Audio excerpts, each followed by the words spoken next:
Vamos a abordar nuestra primera entrevista de esta mañana.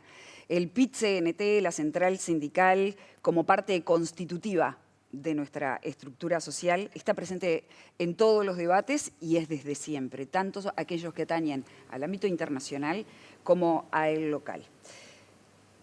La seguridad pública, la seguridad social, qué pasa con la política impositiva de nuestro país, qué pasa con el acuerdo Unión Europea-Mercosur y posibles derivaciones y afectaciones en el mercado local, qué pasa con el acercamiento comercial y también geopolítico de alguna forma en China, qué es lo que está pasando en el mundo, cómo se posiciona la Central Obrera frente a alguno de estos temas, es con las grandes preguntas que recibimos esta mañana a Marcelo Agudala. Marcelo, qué gusto que estés acá. Un gustazo para mí. Muchas gracias por la invitación. Marcelo, arranquemos por algunos cambios tributarios que se han dado de último momento, los cambios en el cálculo de la BPC y también de la tributación al FONASA. ¿Qué posición tiene el PIT-CNT cuando en realidad está directamente ligado al salario de trabajadores?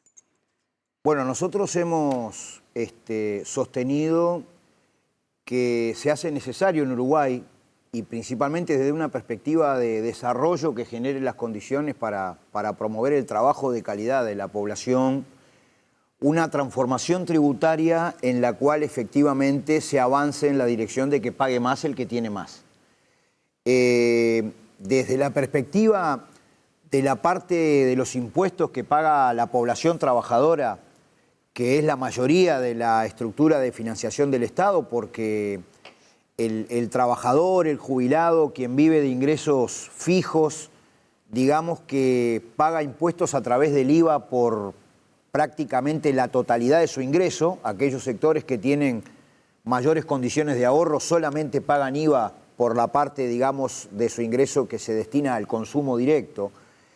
Y que además de pagar el IVA, digamos, existe una participación a través del IRPF, nosotros hemos sostenido que, de acuerdo a la normativa vigente, el Poder Ejecutivo tiene la posibilidad de elegir el ajuste de las bases de prestaciones y contribuciones a través del IPC o a través del índice medio de salario.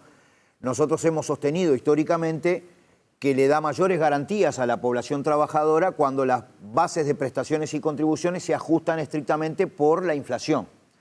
Recuerdo que en la administración anterior, cuando se seleccionó, digamos, ajustar las bases de prestaciones y contribuciones por el índice medio de salarios, cuando en aquel momento además los aumentos de salarios quedaban bastante por debajo, digamos, de la inflación, el PIT-CNT hizo una crítica de que en definitiva, más allá de que se había prometido que no se iba a tocar la estructura tributaria en lo que atañe a los trabajadores, había habido un movimiento donde la población trabajadora aportaba más aún a la financiación del Estado. En este caso se escoge el IPC y eso está siendo estudiado en estos momentos por nuestro Instituto Cuesta Duarte.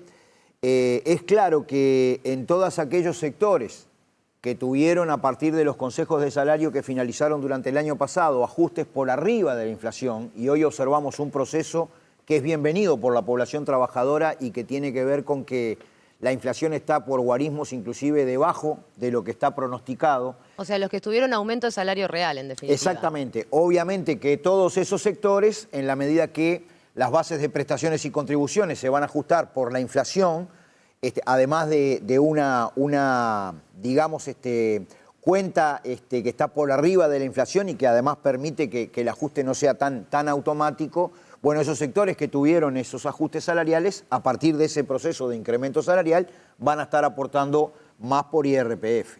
Pero nosotros, en definitiva, consideramos que el punto de discusión, a partir de un acuerdo con que en general las bases de prestaciones y contribuciones se muevan con la inflación, porque eso da mayores garantías, tiene que ver con cómo nuestro país resuelve, a partir de lo que fue la reforma tributaria del año 2006, una nueva perspectiva tributaria que permita que efectivamente nosotros podamos invertir lo necesario en condiciones muy complejas del mundo, en una revolución tecnológica muy importante, cuando tenemos muchas limitaciones en el nivel de empleo, en el trabajo de calidad, de qué manera poder destinar un fondo de acumulación hacia una estrategia de desarrollo que permita que nuestra gente pueda vivir con calidad de vida del trabajo, ¿no? Entiendo que están esperando entonces el análisis de Encuesta Duarte, donde hay economistas destacados que siguen, además pueden tener una trazabilidad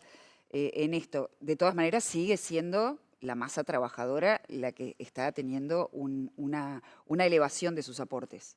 Sí, y no hay que perder de vista, digamos, que el impuesto más regresivo que existe, que es el IVA, y que además es un impuesto sumamente eficaz para la recaudación del Estado, porque sencillamente con darse los medios de vida de consumir lo que la gente precisa inmediatamente de la totalidad de la masa salarial, podríamos decir, de la población trabajadora, trabajadores, jubilados, de toda esa torta se saca más de una porción de un 20% que va por el IVA. El problema para nosotros, por eso hemos dicho que de acuerdo al presupuesto nacional se avanzó en una dirección adecuada con el impuesto mínimo global, pero el problema para nosotros es de qué manera aquellos sectores que tienen altas rentabilidades, digamos que están capturando niveles importantes de riqueza, por eso hemos hecho el planteo del 1%, digamos, al 1% más rico de la sociedad con el objetivo explícito de abatir la pobreza infantil. ¿De qué manera en la estructura tributaria del país efectivamente hay cambios en el transcurso, digamos, de este periodo que permitan que se grave más al que tiene más? Porque si no, efectivamente toda la financiación del Estado, digamos, queda excesivamente sesgada a la población trabajadora. Marcelo, esa discusión está en el diálogo social, ustedes lo presentaron, está siendo discutida. Ahora, ¿qué viabilidad tiene esa aplicación del 1% cuando ya el gobierno lo descarta de plano y cuando hay una discusión interna donde, dentro del Frente Amplio, donde es la minoría la que piensa que hay que dar la discusión y dentro de esa minoría los que están a favor? Bueno, nosotros hemos planteado, digamos, que en la medida que las propuestas tienen propósitos éticos irreprochables, pero que además tienen la debida solvencia técnica, porque en este caso no es solamente una iniciativa política del PIT-CNT, nosotros tuvimos la suerte y nunca nos cansamos de agradecer, de implementar una comisión técnica consultiva que elaboró una propuesta con absoluta rigurosidad, al punto que aquellas personas que somos nosotros absolutamente respetuosos en los debates que muestran reservas con respecto a esta propuesta deben reconocer la solvencia técnica con que fue elaborada. Para nosotros el problema, y esto estará involucrado en la discusión del PIT-CNT sobre el plan de trabajo del año 2026, es cómo esta idea fuerza gana adhesión en la sociedad, de modo de lo que al principio aparece difícil o controvertido vaya creciendo, digamos, desde el punto de vista de la adhesión social. Y si no es esto, ¿cuál es la forma? Se trata de un proceso de acumulación de fuerzas, y sí, entonces. Si no, ¿cómo hacemos? Tenemos que esperar, digamos, que el crecimiento del Producto Bruto Interno algún día arroje, digamos, las condiciones de abatir la pobreza infantil. La vida ya ha demostrado que la teoría del derrame no existe. En otro plano, en el diálogo social en materia de seguridad social, por ejemplo, nosotros planteamos aquellas empresas que sustituyen trabajadores por cajas automáticas en los supermercados, por la vía de la automatización de los peajes, por la vía de los tótem en los edificios, por la vía de la automatización. Está bien que para la seguridad social se siga pensando en una financiación que establece, digamos, un aporte empresarial en función de la cantidad de trabajadores, o tenemos que gravar de alguna manera esos implementos automatizadores, robóticos, esas nuevas tecnologías para generar la condición de que efectivamente la seguridad social sea un derecho humano fundamental. Ese es un planteo básico que estamos haciendo en el diálogo social en materia de seguridad social. ¿Ustedes hablan con las cámaras empresariales? ¿Lo discutieron?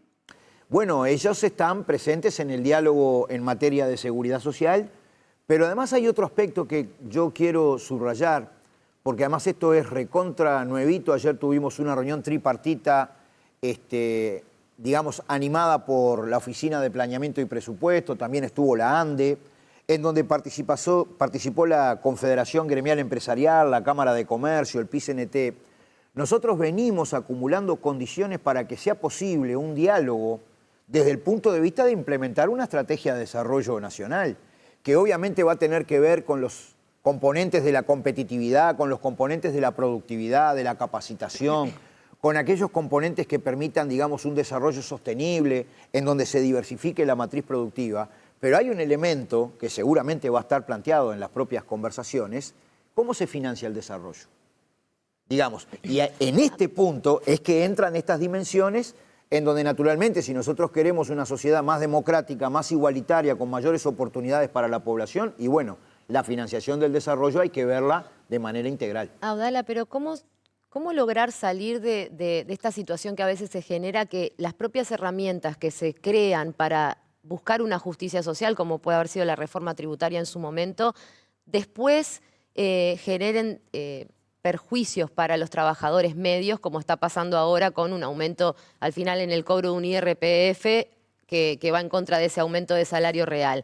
O sea, hay mecanismos que después parece que a futuro, si no hay voluntad política, no funcionan o no son efectivos para lo que se buscó en su momento.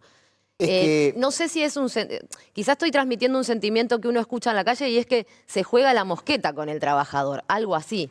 Y es una sociedad esta donde es más importante la acumulación de capital que la vida humana, digamos. Pero en ese sentido el movimiento obrero siempre ha tenido una visión crítica de los múltiples mecanismos de la desigualdad que se producen y se reproducen en esta sociedad. De todas maneras, cuando se adoptó la resolución de la reforma tributaria del 2006, siempre se estableció que era un primer camino, un primer momento en un desarrollo más integral.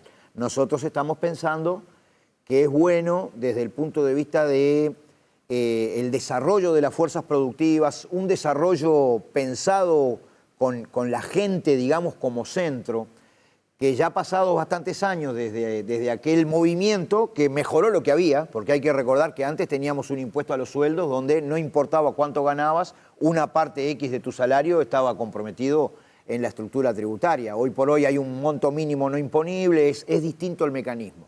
Pero sí no profundizó en esto de que pague más, claro, el que tiene más. A nosotros nos parece que es momento, es más, es una discusión internacional, hay que ver que esto está en debate, digamos, a partir de cómo se viene estudiando el fenómeno de la desigualdad en el mundo, de qué manera los megamil millonarios acumulan mucho más riqueza que todo el resto de la humanidad, de qué forma, digamos, esto es un planteo que ingresa a partir del estudio de Stiglitz para el G20. Bueno, en América Latina Lula está haciendo énfasis en este tipo de planteos. A nosotros nos parece que ya es momento de empezar a estudiar de qué manera se puede hacer una movida en la estructura tributaria, por un lado, y luego en la estructura de inversión, en el desarrollo, en la gente, para que podamos tener una sociedad mejor, ¿no? Relacionado con esto, el representante de los trabajadores del BPS en el diálogo social manifestaba que en nombre del PIT-CNT llevaba algunas propuestas concretas. Por ejemplo, que el aporte patronal sea en función a la renta y no de la masa salarial.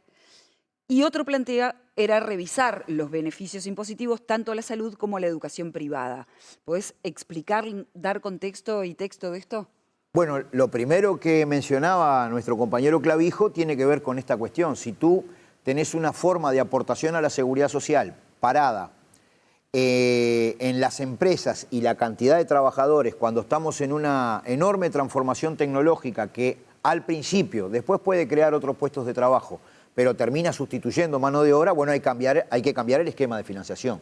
Por eso a nosotros nos parece que lo más importante es el impuesto a la tecnología o la tributación por rentabilidad. Cuestión de que si una empresa tiene una facturación inclusive mayor, pero achicó su cantidad de trabajadores, no deje de aportar lo que tiene que aportar en materia de seguridad social. Y obviamente que desde el punto de vista del conjunto de mecanismos de exoneraciones al capital, Uruguay está entre los primeros países de América Latina y a nosotros nos parece que hay que reexaminarlos, esos mecanismos. No decimos basta de exoneraciones, porque si el país prioriza en tal o cual actividad, digamos que se despliega con descentralización territorial y ayuda una inversión a que aparezcan más y mejores puestos de trabajo en el litoral, al norte del Río Negro, en la frontera, es decir, no decimos no a todo, pero hay que estudiarla porque en algunos casos se están desarrollando renuncias fiscales para actividades que en realidad tampoco generan puestos de trabajo y que en el peor de los casos, cuando les conviene, agarran las valijas y se van sin haber dejado un camino de desarrollo para el Frente a país. este argumento que se esgrime desde las empresas de que si se les grava con mayores impuestos se baja la productividad, hay riesgo de que se achiquen las planillas de trabajadores, como estás diciendo, ¿no habrá mecanismos para de alguna manera poder asegurar el derrame que tanto se promete? Lo que sucede es que la productividad del trabajo, o mejor dicho, la capacidad productiva del trabajo, no tiene nada que ver con la estructura tributaria. Ese es un problema de organización del trabajo, de inversión, de tecnología, de compartir la información, de llegar a acuerdos. En realidad nosotros nunca compartimos que en aras, digamos, de una amenaza que si se da tal o cual fenómeno las empresas no invierten o se van, no podemos lograr avances sociales, porque de esa manera en realidad no tendríamos, porque es el mismo fundamento que se Pero hay países donde se siempre, exige ¿no? ese derrame a las inversiones o a las grandes empresas. Es que desde el punto de vista del funcionamiento del mercado, el derrame no existe. Las empresas invierten por su rentabilidad. Para que haya distribución de la riqueza, lo que tiene que haber no es derrame, son políticas públicas que de manera explícita claro, tiendan a eso, ¿no? Un aspecto es la negociación colectiva. Otro aspecto son las leyes laborales, otro aspecto son aquellos mecanismos que permitan redistribuir la riqueza, ¿no? Entonces, para nosotros ese fundamento, digamos, no es de recibo porque no tiene absolutamente nada que ver de qué manera una empresa, en vez de transferir al exterior las ganancias o embolsarlas o generarlas, digamos, como un consumo improductivo, invierten en maquinaria y equipos, se desarrolla negociación, cambia la organización del trabajo. Es una dinámica que nosotros hemos acompañado, dos planteos donde aparece el tema de la productividad. Uno fue en el Consejo Superior Tripartito de Salario, donde el Ministerio de Trabajo propuso generar un equipo que va a mirar la cuestión de la productividad y la reducción de la jornada de trabajo, y nosotros estamos conformes con esa propuesta y vamos a participar activamente. Y otro es que recientemente en el diálogo hacia una estrategia de desarrollo nacional, todo lo que tiene que ver con la mejora de manera sistémica, digamos, adecuada de la productividad va a ser una de las prioridades de la conversación, que me parece que es recontra importante. Marcelo, antes de ir a justamente el cierre de las mesas de negociación, creo que es un 93%, ¿no? Que cerraron. 63% hubo acuerdo entre las partes. Todos estos datos son de los primeros días de enero. Y el restante terminó laudando el gobierno. Entonces, ¿cómo le fue a los trabajadores que tuvieron que tener la intervención del gobierno? ¿Estuvieron cerca de sus metas o más abajo? Bueno, cuando se abre una ronda de negociación colectiva en los consejos de salarios, como que siempre tú tenés dos caminos posibles. Un camino posible es el convenio colectivo, en el cual las partes, de manera legítima, llegan a determinados acuerdos que luego valen para toda la rama de actividad. Pero si tú no tenés un convenio colectivo, el otro mecanismo es la votación. Digamos, donde el Poder Ejecutivo tiene 3 delegados, la parte empresarial 2, la parte trabajadora 2, y seguramente que hechos los esfuerzos para construir acuerdos y a pesar, digamos, de que estos no hayan caminado, seguramente el Poder Ejecutivo, que tenía determinados lineamientos, se manejó con sus posturas, la patronal con las suyas y la parte trabajadora es, desde el punto de vista del salario, no es lo mismo con las condiciones de trabajo, que se puede avanzar bastante más en el convenio colectivo. Digamos, para la parte trabajadora es tan legítimo el convenio como la votación en el Consejo de Salario. Yo me da la impresión de que el Poder Ejecutivo obviamente se manifestó por votación de acuerdo a sus criterios, y eso implicó en algunos casos que la parte trabajadora votó con el Poder Ejecutivo y en otros casos la parte empresarial. Hay que recordar que para estas cuestiones de que estamos hablando, que es la redistribución de la riqueza, digamos, nosotros en su momento habíamos manifestado que los criterios del Poder Ejecutivo eran mejores a los del gobierno anterior, pero que eran insuficientes desde el punto de vista de los trabajadores. Por tanto, en aquellos casos donde no se logró acuerdo, seguramente muchas organizaciones sindicales hayan votado en contra, ¿no? Es decir, la respuesta simple es, en algunos casos perdieron, quedaron lejos de su meta. Digamos que pueden haber habido resoluciones insuficientes. Al final de la película de 2 años, los criterios del Poder Ejecutivo garantizaban la no pérdida del salario real. Pero claro, eso es importante, pero no es suficiente, porque si se cumplen las metas de crecimiento del Producto Bruto Interno que manifestó el Poder Ejecutivo, y el trabajador solamente observa cómo no pierde poder de compra su salario, la masa salarial se deteriora con respecto a la riqueza generada. Entonces, en ese sentido, a nosotros nos parecía que eran insuficientes. ¿Cuáles son aquellos sectores que tuvieron que ir a la votación o a la integración del Poder Ejecutivo en la resolución? Bueno, en algunos sectores conozco las distintas ramas que abarca el metal, digamos que por estas mismas razones se manifestó contrario en la votación. Hay otros sectores que también hubieron, digamos, votaciones contrarias. Es recontra importante, y nosotros lo subrayamos, lo destacamos, el convenio colectivo que se arribó en el sector doméstico. Es súper importante el convenio colectivo que se confirmó, digamos, para los asalariados rurales. Es recontra importante que el convenio colectivo no sea papel escrito, sino que efectivamente implique mejoras, digamos, en el salario, en las condiciones de trabajo, en la calidad de vida de los trabajadores y naturalmente que para eso es súper importante que la gente se organice, esté atenta, participe y que se den los mecanismos de fiscalización adecuados.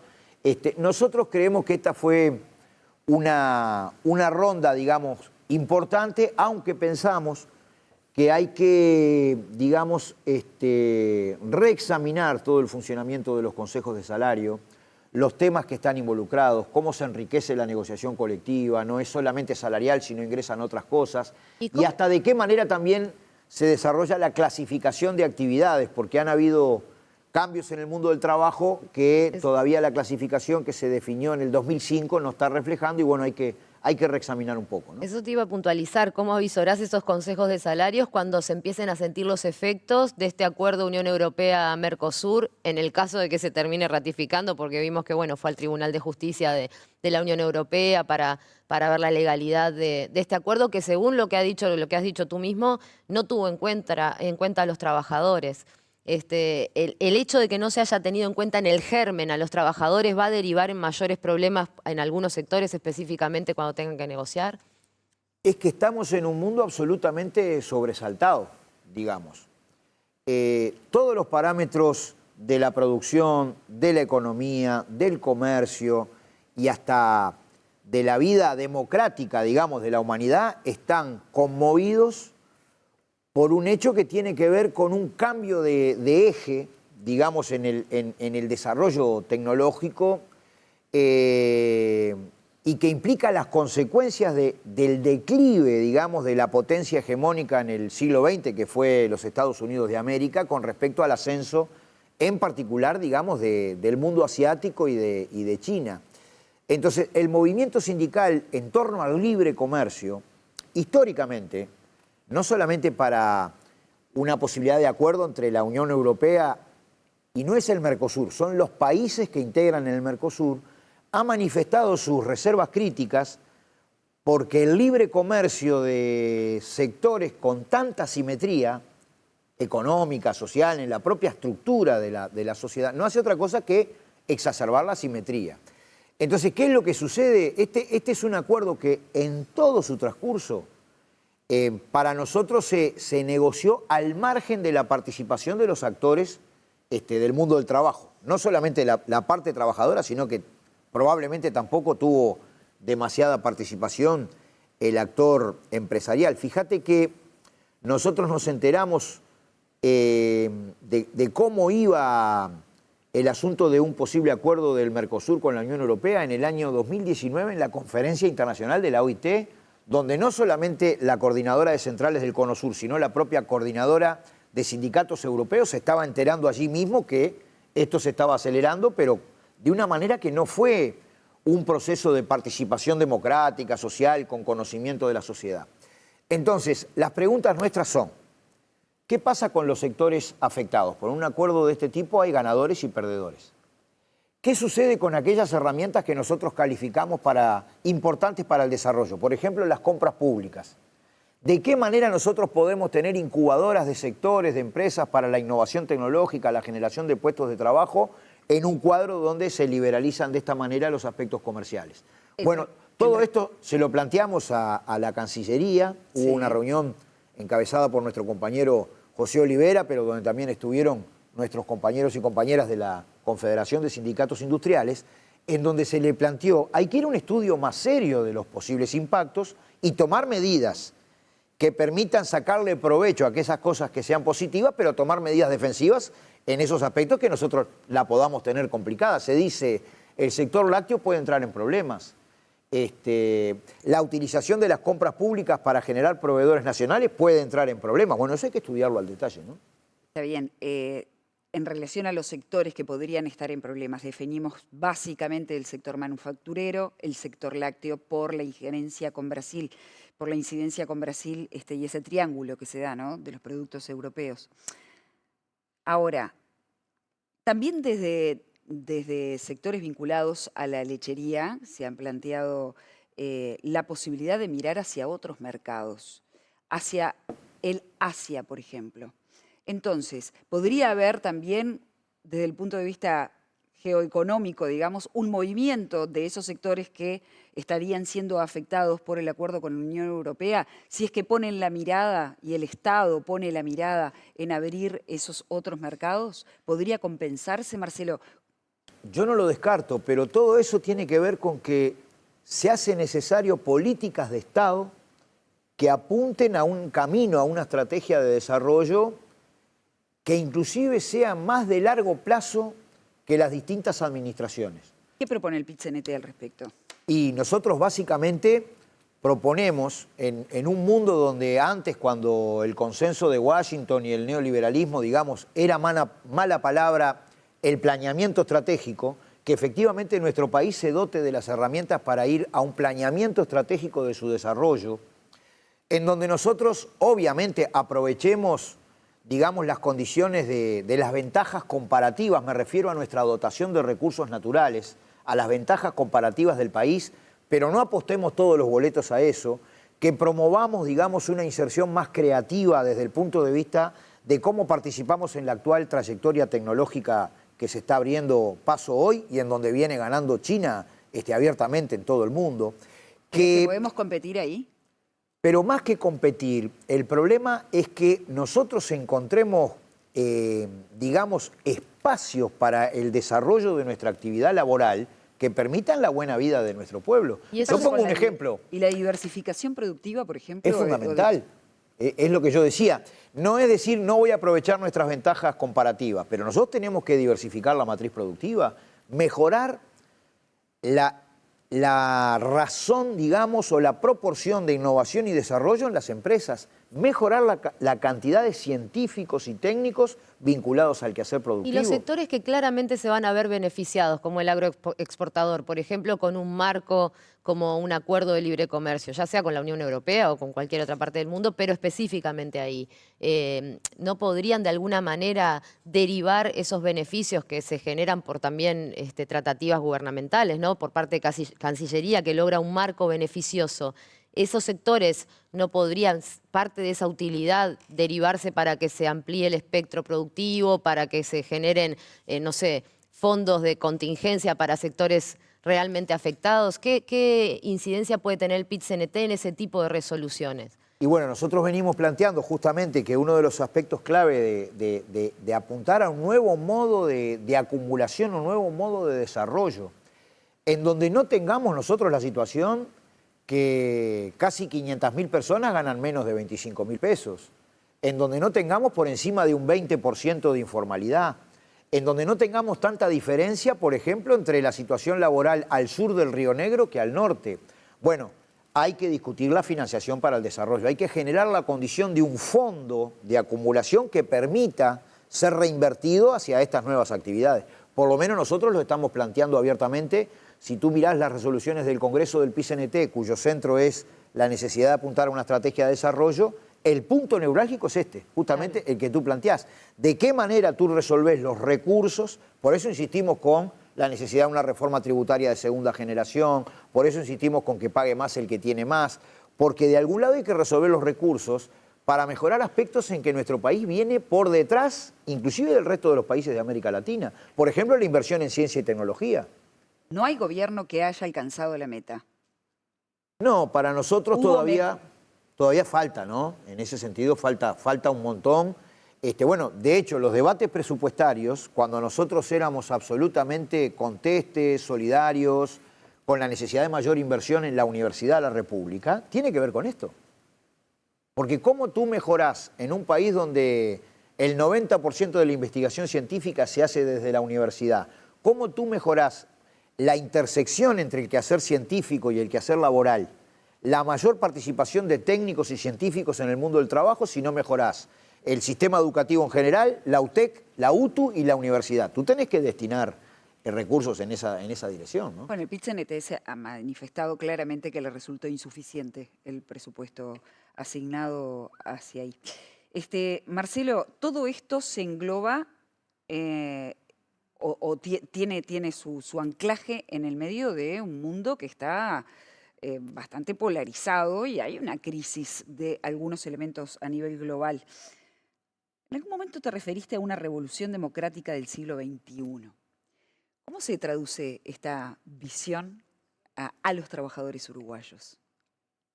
Hay una contradicción enorme que le lleva al PIT-CNT a cargar las pilas en la importancia de la coordinadora de centrales sindicales del Cono Sur, a apuntar, digamos, a todos los mecanismos de coordinación internacional en la Federación Sindical Mundial, también, digamos, en la Confederación Sindical de las Américas.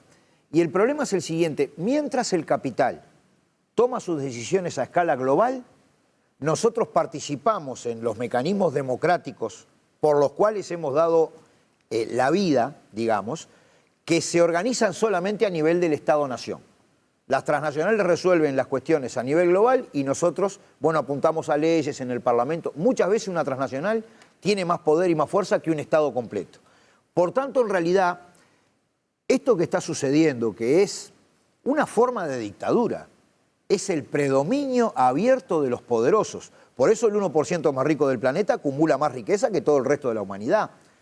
Por eso, cuando al imperialismo norteamericano le molesta no ser el único capitán del mundo, sino empezar a tener un mundo más unipolar, hace la aberración contra todo el derecho internacional de meterse en la soberanía de un Estado que debe tener sus mecanismos de autodeterminación y se mete con América Latina por los recursos del petróleo, como lo que sucedió en Venezuela. Por tanto, en realidad hace falta... ¿No fue tibia la respuesta del gobierno en eso? Perdón Bueno, que te interrumpa, pero justo... Yo la verdad que me quedé contento cuando el gobierno, digamos, junto a otros países de América Latina, se paró en defensa del derecho internacional. Porque acá no es el problema de tal o cual opinión política. Bienvenidas todas las opiniones políticas. El problema es que hay un mundo distinto desde el 3 de enero a la fecha. Es decir, resulta que cuando al imperialismo norteamericano se le ocurra que, como están diciendo ahora, sus recursos, el problema que tienen que están desparramados en América Latina, se les ocurre que precisan el petróleo de Venezuela, tal o cual cuestión de Colombia, de México, de Brasil o el agua de Uruguay, los tenemos aquí. Entonces, contra eso, esto es lo que manifestó casi que de inmediato el PIT-CNT, que sacó una resolución en defensa del derecho internacional. A través de la Intersocial convocamos esta movilización que se desarrolló además de manera muy importante en Montevideo y en distintos departamentos del país, en condena de este atentado contra la vida y contra la democracia. Para nosotros es absolutamente trascendente que entre la rentabilidad y la acumulación y la vida de la gente se construya otro equilibrio, y eso pasa por cambios globales, por cambios regionales y también por cambios en nuestro país. Decías en la respuesta anterior que el poder económico se organiza a nivel internacional. Entonces, de alguna manera, estabas yendo al punto de la organización de los trabajadores a nivel internacional. Entonces, ¿qué acciones propone el PIT-CNT a nivel internacional como resistencia a lo que estás definiendo? Bueno, nosotros hemos sugerido con compañeras y compañeros de distintas centrales, de distintas instituciones, ubicarle, pienso, a que algunos de los ejes que son al interés directo, digamos, de la parte trabajadora, en un mundo cada vez más violento, cada vez más antidemocrático, cada vez más excluyente, se pongan en movimiento en la escala regional y mundial. ¿Eso Por qué ejemplo, significa? Manifestaciones, declaraciones públicas. desde ¿Cómo se mecanismos de información, las declaraciones siempre están y llegamos a acuerdos y se precisa ir un poco más a fondo que la declaración, pero a ¿Podría nosotros llegarse a una creación de un organismo jurídico que englobe al... es que ya existe, es la Organización Internacional del Trabajo. pero que tenga otra incidencia, digo, más allá de su existencia, que sea vinculante para algunas decisiones en los distintos países? Nosotros pensamos en términos de organización y lucha, ¿no? Es decir, si en todos los países tenemos problemas con los salarios mínimos, hay que pensar cuál es el ingreso básico indispensable para la vida de la gente a escala regional y global. Si en todos los países se están desmantelando la seguridad social, se están privatizando y desmantelando y por tanto hay procesos de recorte de derechos, tenemos que tener una línea de acción en ese sentido. Si en todos los países el capital ha encontrado formas de precarizar y desregular la actividad, a través de unipersonales, a través de tercerizaciones, a través de encontrar formas del contrato laboral que vulneran los derechos de los trabajadores, son temas que los tenemos que tomar a nivel global. Si en todos los países mejora ¿La renta básica? También, obvio.